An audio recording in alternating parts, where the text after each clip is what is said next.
भटके रहे। कलयुग कहता है कौन कौन से भूतम पानो स्त्रिया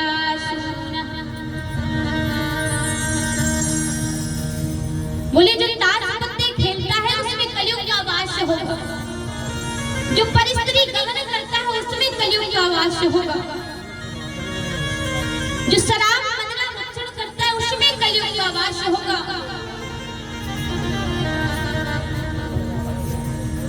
जो दूसरों की बुराई करता है उसमें कलयुग का वास होगा। चार चीजें अब कलयुग विचार करता है कि इस राज्य में रह करके मेरा प्रभाव महाराज के ऊपर ना पड़े तो मेरे रहने का क्या फायदा। हाथ जोड़ करके कलयुग बोला ये तो सारी जगह बेकार है, कुछ अच्छी सी जगह दे दीजिए जहां मैं रहूं। राजा परीक्षित जी के से निकल गया कि जाओ सोने में भी तुम्हारा आवाज, सोने में तुम्हारा। लेकिन यहाँ सौनकादिक ऋषियों ने कहा महाराज सोने में तो भगवान श्री कृष्ण का वास है।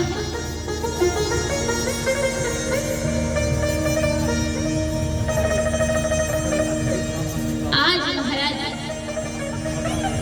कलयुग ने सूक्ष्म रूप लिया और राजा परीक्षित जी के मुकुट में प्रवेश किया। भगवान कहते हैं कि जो मेहनत से कमाया हुआ स्वर्ण है उसमें मेरा वास है, लेकिन जो छल से कमाया हुआ स्वर्ण है, किसी को दुख देकर के कमाया हुआ स्वर्ण में उसमें मेरा वास नहीं है। मेहनत के कमाए हुए स्वर्ण में मेरा वास। आज महाराज कलयुग ने राजा परीक्षित जी की बुद्धि बिगाड़ दी। राजा परीक्षित जीवन की ओर निकल गए। देखा कि एक संत जी महाराज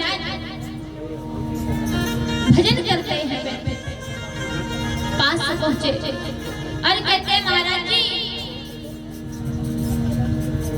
मुझे भूख लगी है भोजन दीजिए, मुझे प्यास लगी है पानी दीजिए। लेकिन महाराज संत जी महाराज तो भजन करते हैं। शमी ऋषि बैठे भजन करते हैं।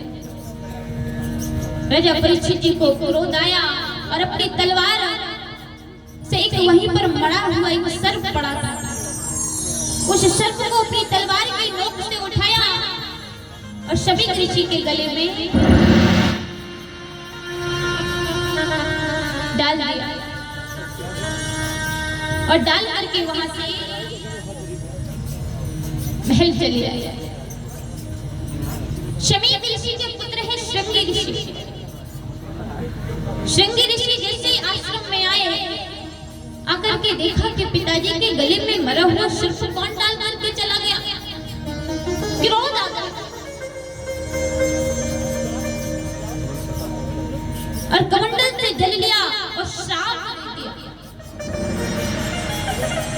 बोले जिसने भी मेरे पिता के गले में मरा हुआ सर्प डाला है, इसी के पूर्व तक्षक सर्प से उनकी 7 दिनों के अंदर मृत्यु हो जाए। बाण रूपी बाण को चला दिया।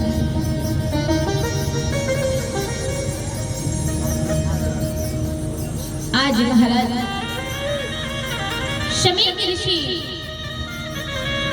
जैसे ही भजन से उठे तो सोचा किसी ऋषि ने विनोद किया होगा और अपने पुत्र को रोते हुए देखा। कहा पुत्र क्या बात है? बोले पिताजी आपके गले में मरा हुआ सर्प राजा परीक्षित जी डाल करके चले, इसलिए मैंने उन्हें श्राप दे दिया कि 7 दिनों के अंदर उनकी अकाल मृत्यु हो जाएगी। शमी ऋषि को बड़ा कष्ट हुआ और कहा कि पुत्र तुमने ये क्या किया? लेकिन बाणी रूपी बाण को चल अब वो लौट करके नहीं आ सकता।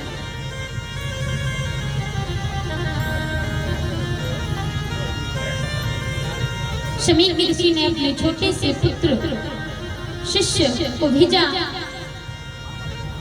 कहा राजा परीक्षित जी के पास जाओ और जाकर के कहना कि मेरे पुत्र ने तुम्हें 7 दिन के अंदर मरने का श्राप दिया है। अगर 7 दिन के अंदर अपनी मुक्ति का उपाय ढूंढ सकते हैं तो ढूंढ ले। राजा परीक्षित जी के पास पहुंचा, यही बात राजा परीक्षित जी से कही। बड़ा कष्ट हुआ राजा परीक्षित को। अपने ज्येष्ठ पुत्र जन्मेजय को राजगद्दी पर बिठाया और महाराज वन की ओर निकले।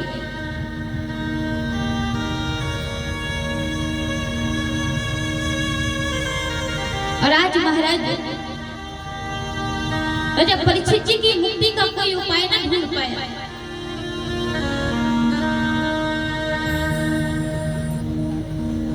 तो महाराज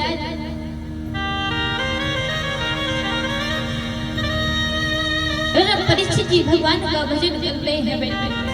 लाखों संत आए,